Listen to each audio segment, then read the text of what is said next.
members of the community to address the board. When you are called, please come up to the microphone and state your name and your address and limit your comments to 3 minutes. Please direct all comments to the board. Per established procedures, we will not respond to questions or interact with the speaker during public comment. Everyone who indicates they would like follow-up from the district will receive it from the appropriate administrator.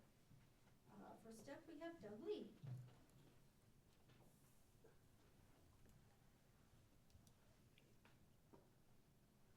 Hi, my name is Doug Lee, and a lot of you don't know, or the new members may not know this, but I've been up here speaking for almost 6 years. I represent a group called Forest Hills for Just Education and a fairly large group of parents and stakeholders within the community.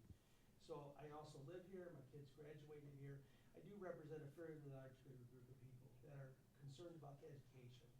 One of the things I've been very consistent on for many years now is the declining enrollment in our schools. And when Dan was here, there was a 2-year period of time that the word, the objection to mine was people were having less babies. And so I did my homework. We started researching more of the market of the parochial schools, the private schools, and the schools. Well, they're having the exact opposite problem. They're growing, and we're shrinking, and we continue to shrink. We keep going back to the well for more money through bonds, but we don't go through what the necessary steps are to make the budget cuts. Back when I was also involved in the Board of Education, when we were expanding education, we had results of growing concerns that we need to add a 3rd high school. It was very real. So we built a 3rd high school. We lowered the elementary schools from kindergarten through 6th, went through kindergarten through 4th grade. We built the Forest Hills Northern, and we built with Central Woodlands. Okay, so we went on an expansion because the numbers said our community is growing. We need to start thinking forward more than just the now. We need to start projecting where we're going to be, where's Forest Hills going to be in 10 years from now. If the trajectory that you're going right now at 88.5, okay, we're going to be, I told you, you're going to have to be dealing with empty classrooms, and that's going to be up here. Instead of constantly coming back wanting bonds, look at budget cuts. What can we do to streamline or grow the student enrollment? There's things that there can be done as well. There's a reason parents are leaving, okay? Because they have no confidence in, many of them do not have the confidence in public education. I made an off-the-cuff comment last time about cutting the budget for PBIS.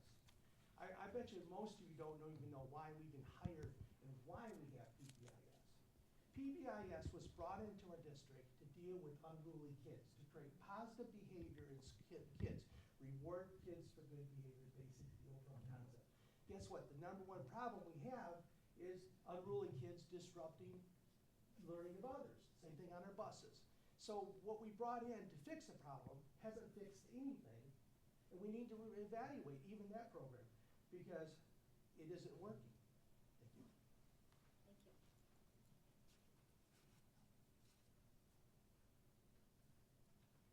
Vincent Monroe. I have a handout for this one.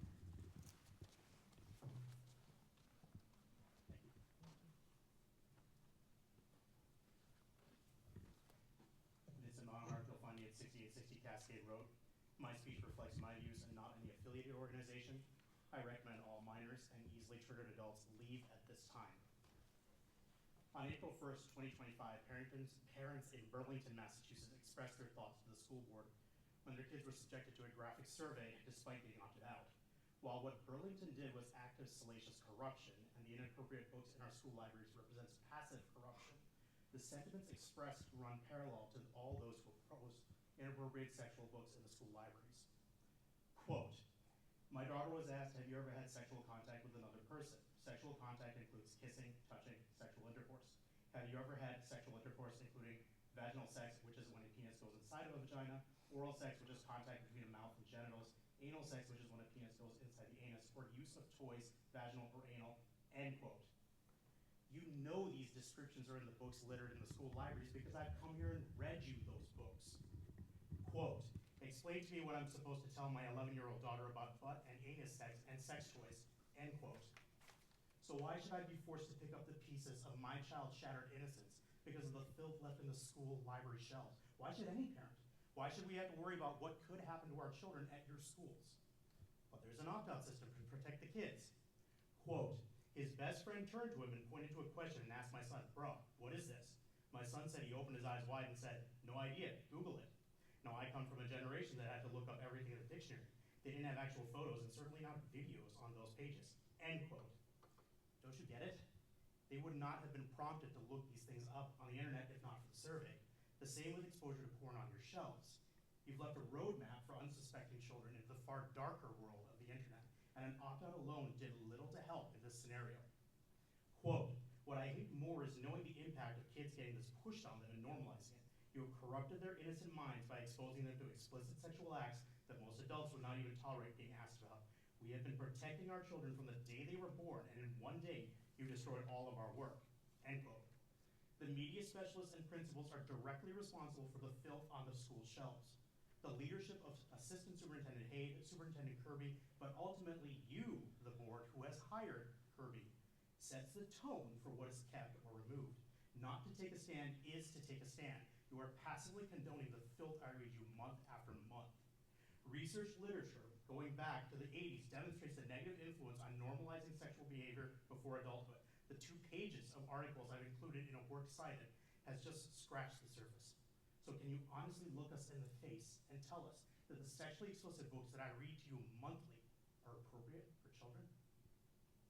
Good day. Thank you, Dr. Monahan. Next up is Vicki Slot.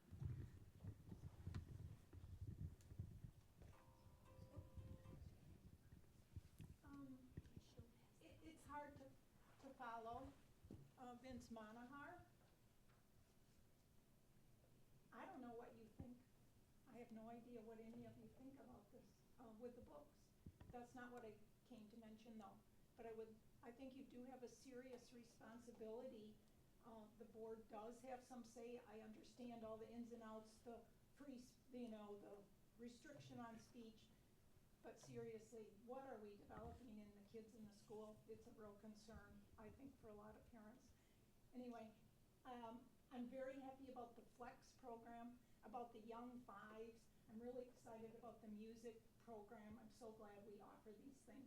And I wondered about with the Young Fives, I thought, what a great program for regular kindergartners who really need, I don't know what our regular kindergarten's like, but I thought, that'd be awesome because the ABCs, they're going to get that stuff, but that hands-on learning was really exciting to me. I wanted to just bring up the gender thing one more time. I started this with the Title IX 2024, wrote a lot of letters. A few of you were probably be happy you didn't get them. They were quite lengthy. They included a lot of scientific research. And as a nurse, I do have medical concerns. We're back to the 2020 regulations, but there's also been a new Dear Colleague letter out that Ben Kirby's probably aware of. I am very thankful that Mr. Kirby is paying attention. He and the superintendent did agree that parents should be notified. The new Dear Colleague letter says that unofficial records as part of like a gender plan needs to be given to parents if they ask under FHPS. So I don't know what we were doing before that, but that is a new attachment. So that came out March 25. I wanted to alert you to that. And I also wanted to alert you to a new CAS-like review that is being done in the United States. And it may, I hope we can keep an open mind that maybe some of the ways we've been dealing with gender dysphoria in kids is maybe not as helpful as we wanted it to be.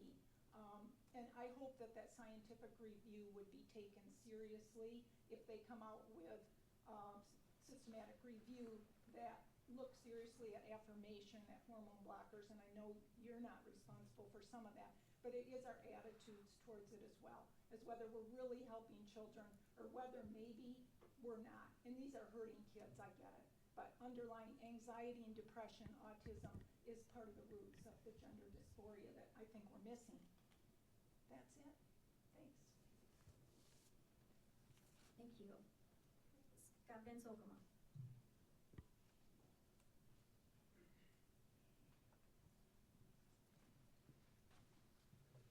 Hello, Scott Van Solkema. I live in the district. Address is on file. Again, I've been up here before talking to you guys, that you guys are our elected representatives as part of a government organization. This is a government-funded school. You guys run for elected office. You guys represent us. Yet the only time you let us talk is after you've already voted, which is kind of counterproductive. Where Ada Township, Cascade Township, Grand Rapids Township allows people to speak about items on the agenda before the votes are cast, which I think, sort of makes sense. So if we had questions about, the building or, the new floor, what's gonna happen with the old floor, if they're just gonna trash it or maybe recycle some of it or reuse any of it if possible, or some of the new curriculum that's being asked, we can discuss it, or at least ask questions about it, and you guys can have a little bit of a dialogue. I've been to the finance meetings, I've been to the curriculum meetings, and the administration, Scott and Julie do a good job explaining what is going on, but not a lot of people can go to stuff at 8:30 in the morning on a Tuesday or 3 p.m. on a Wednesday. And so they don't get to hearing the discussion where you guys just briefly gloss over it, and here it is not even an hour, and the meeting's gonna be done. So, seeing as how you guys authorized $14.5 million of spending for March bills, so guarantee those checks have already gone out, because I've had checks come to me before you guys even approved them. You still don't you don't really, I don't think, do your job as representatives of us as all the taxpayers. You guys don't know what that $14.5 million went to. Granted, $4 million of it probably went to employee payroll, which is obviously the teachers and administrators that you get paid, but the rest of it, that left side of the column out of the ACH and the buildings and all these other funds, that's about $10 million almost every month. And then also you guys authorized just spending another $1.6 million on the floor and the new curriculum and everything like that this meeting. But you don't really want to listen to us until after you guys have already voted. By that point, it's too late. Just like the whole Title IX thing, when everyone was trying to ram through the new Biden laws or rules for Title IX, you didn't want to let people talk. You guys voted, and then people were very upset. Only Holly, I remember Mr. Bohr, was trying to push and wanting people to speak, but as far as I remember, I don't think we got to speak before the vote was cast. So that's just my concerns. Again, you guys are our representatives for this government school, and I wish you would listen more to the public, at least before you guys vote on things. Thank you. Thank you. All right, at this time, public comments are closed. The board thanks you for your input, and the appropriate district representative will follow up with those who requested it. Is there any other business before the board this evening? Hearing none, meeting is adjourned. Thank you.